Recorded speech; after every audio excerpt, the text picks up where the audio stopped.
আসসালামু আলাইকুম, স্বাগতম সবাইকে বাঙালির কিচেন রুমে। বাঙালির কিচেন রুমের আয়োজনে আজকে থাকছে পাটিসাপটা পিঠার রেসিপি। আমি এইখানে 2 কাপ পরিমাণে চালের গুঁড়া নিয়েছি, 1 কাপ পরিমাণে ময়দা নিয়েছি, আর নিয়ে নিলাম হাফ কাপ পরিমাণে চিনি, 1 চামচ পরিমাণে লবণ, হালকা কুসুম গরম পানি দিয়ে এভাবে করে একটা ব্যাটার তৈরি করে নেব।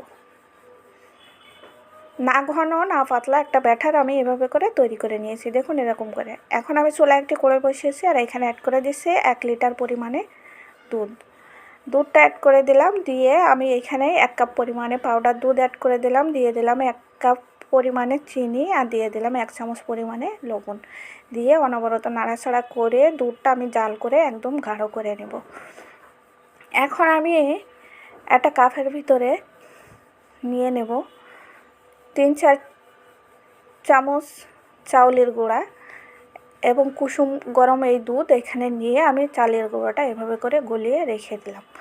এক সাইডে রেখে আমি দুধটা ভালো করে জাল করে নেব। দুধটা জাল হয়ে দেখুন যখন কোড়োর চারপাশে লেগে যাবে, ঘন হয়ে আসবে, তখন আমি চালের গুঁড়াটা এখানে অ্যাড করে দেব। দুধটা আমি আগে অনেক সময় জাল করে নিয়েছিলাম। জাল করে নিয়ে আমি এখানে চালের গুঁড়োটা আমি গুলে রাখছিলাম ওটা এখানে দিয়ে দিলাম। দিয়ে অনবরত নাড়াচাড়া করে এই যে খিরসাটা আমি তৈরি করে নিলাম। দেখুন পারফেক্ট একটা খিরসা তৈরি করে নিলাম। খিরসাটা রেডি হয়ে গেছে। এখন আমি চুলা থেকে নামিয়ে এক সাইডে রেখে দিলাম। চুলায় একটা কড়াই বসিয়ে এখানে সামান্য একটু তেল ব্রাশ করে নিলাম। নিয়ে আমি ব্যাটারটাও অল্প অল্প করে দিয়ে কড়াইয়ের চারিপাশে এভাবে ঘুরিয়ে একটা রুটি তৈরি করে নিলাম। রুটিটা যখন এরকম তৈরি হয়ে গেছে তখন অল্প করে খিরসা এরকম ভিতরে দিয়ে রুটিটা আমি এরকম গোল করে নিয়ে নিচ্ছি। এই যে দেখুন রেডি হয়ে গেল পাটিসাপটা। এই পাটিসাপটা পিঠাটা কিন্তু খেতে কিন্তু অসম্ভব মজাই ছিল, যার কারণে আমি এই রেসিপিটা আপনাদের সাথে শেয়ার করলাম। আর খুব সহজে এই পাটিসাপটা পিঠাটা তৈরি করা যায়। দেখুন আমি আরও 1-2টা তৈরি করে আপনাদের দেখাচ্ছি।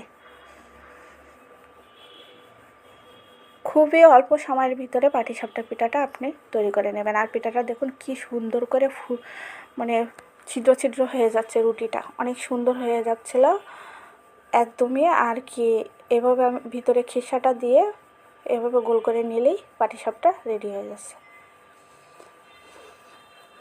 আমার রেসিপিটা যদি আপনাদের ভালো লাগে তাহলে সবার সাথে শেয়ার করবেন। যারা আমার রেসিপিটা ইউটিউব চ্যানেল থেকে দেখছেন তারা আমার ইউটিউব চ্যানেলটা সাবস্ক্রাইব করবেন। যারা আমার ফেসবুক পেজ থেকে রেসিপিটা দেখছেন তারা আমার ফেসবুক পেজটা ফলো করে রাখবেন এভাবে নিত্য নতুন রেসিপি পেতে।